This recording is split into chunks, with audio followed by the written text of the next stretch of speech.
হবে না। আবার সফলতার গল্প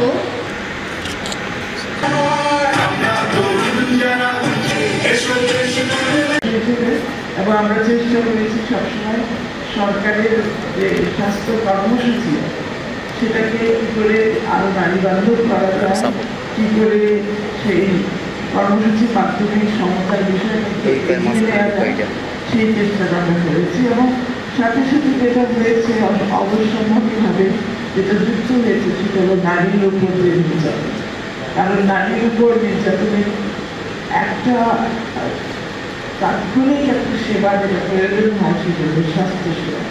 কারণ এই স্বাস্থ্যসেবা বিশেষ করে কিন্তু যখন গুরুতর যখন হয় তখন কিন্তু নারী কিন্তু আর লুকিয়ে রাখতে পারে, তখন তাকে বাধ্য হয় হাসপাতালে যেতে বা চিকিৎসকের দ্বারস্থ হতে। এবং তখনই কিন্তু এই নির্যাতনের রিপোর্টিংটা হয়। কিন্তু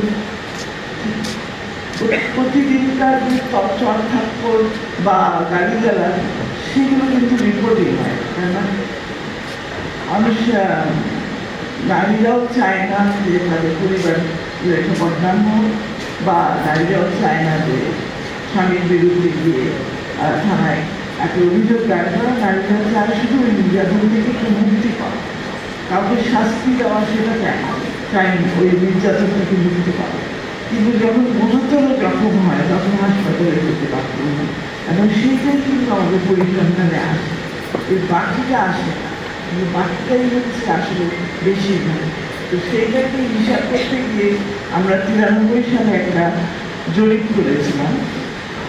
সেই জরিপে দেখা গেল বাংলাদেশে প্রায় 92% নারী কোনো না কোনো সময় শারীরিক অথবা যৌন নির্যাতনের শিকার হয়েছে। তো সেই কিন্তু সব কিছু মিলে আমাদের সংগঠনের পক্ষ থেকে স্বাস্থ্য কর্মসূচিটা প্রাধান্য দেয় এবং স্বাস্থ্য কর্মসূচিটা বেশ জোরালোভাবে আমরা এগিয়ে নিতে পেরেছি।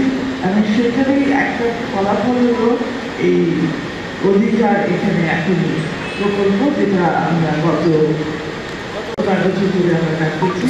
এবং সমাপ্তির পথে বিভিন্ন যে জেলাগুলোতে আমরা কাজ করেছি সেই জেলাতে বিশেষ করে তরুণদের যে কারণে কণ্ঠস্বরে যেটা শুরু হয়েছিল সেই তরুণদেরকে আমরা তরুণদের সফলতা আমরা তুলে ধরতে চেয়েছি।